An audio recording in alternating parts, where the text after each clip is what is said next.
நேத்ரனோட உண்மையான பேர் முருகன். எங்களோட நட்பு வந்து கிட்டத்தட்ட ஒரு 30 இயர்ஸ் 35 இயர்ஸ்க்கு மேலே. ஏன்னா டான்ஸராக இருக்கும் போதே எங்கள் அப்பாவோட ட்ரூப்பில் தான் நான் சின்ன பையனாக இருக்கும்போது நாங்களாம் ஒன்றா டான்ஸ் ஆடினவங்க. நல்ல ஆக்டர் இல்லை, நல்ல மனுஷன். எதுவுமே நம்ம கையில் இல்லை. இப்போ நம்ம வந்து அந்த ஃபேமிலியை பற்றி நினைக்கணும், 2 மகள்களை பற்றி நினைக்கணும். ஸோ அவன் அப்பாவா அந்த குழந்தைங்க எப்படி இருக்கணும்னு ஆசைப்பட்டானோ அந்த குடும்பத்துக்கு வேண்டிய சப்போர்ட்டை நம்ம கண்டிப்பாக தரணும். அவ்வளோ கூட பயணிச்சது நான் சுவாரஸ்யமான விஷயம் இல்லை. நான் சொல்கிறேன், சின்ன வயசுலேருந்தே ரொம்ப நாங்களாம் க்ளோஸ். ஸோ எல்லாமே சுவாரஸ்யமான விஷயங்கள் தான். பட் இப்போ கன்சர்ன் என்னென்னா அவனோட ஃபேமிலி மட்டும்தான் இருக்குது. உங்களுக்கு எப்போ சார் தெரியும் இறந்துட்டாங்க? நேற்று நைட்டே தெரியும். Okay, thank you.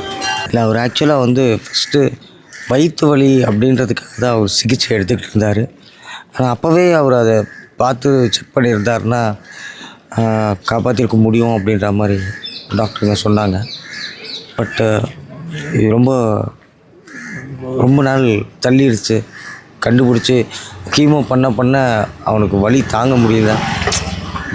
அவன் உதவிகள் அந்த மாதிரிலாம் நிறையா பண்ணி. ஆமாம், கண்டிப்பாக. அவரோட மறக்க முடியாத நினைவுகள் எதனா ஷேர் பண்ணுவேன். நானும் நேத்ரனும் வந்து சின்ன வயசில் சங்கரநேஸ்வர் மியூசிக் ட்ரூப்பில் வந்து நானும் ஒரு டான்ஸ் பண்ணுவோம்.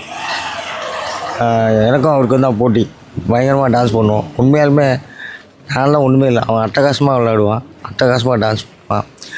நாங்கள் சின்ன வயசில் ஒவ்வொரு கம்பெனியில் வேறு படம் பண்ணும்போதும் அவனும் நானும் அவ்வளோ ஸ்போர்ட்டிவாக இருப்போம், அவ்வளோ ஜாலியாக இருப்போம். இப்போ ஒரு 10 நாள் முன்னே கூட அவனை நான் பார்க்கும்போது அவன் வீட்டில் வந்து அவன் படுத்துருந்தான். என்னை பார்த்த உடனே கண்ணை திறந்து இப்படி நான் அதுக்கப்புறம் பேச ஆரம்பித்தேன். அவனால் எந்திரிச்சு உட்கார முடியல, ஏன்னா வயிற்றில் வந்து சர்ஜரி பண்ணியிருந்தாங்க.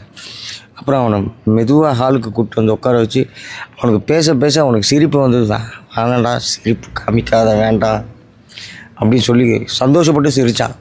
அப்போ தான் நான் அவனை கடைசியாக பார்த்தேன். காலையில் தான் நியூஸ் தெரியும் இந்த மாதிரி ஆகிட்டாங்க. தேங்க்யூ.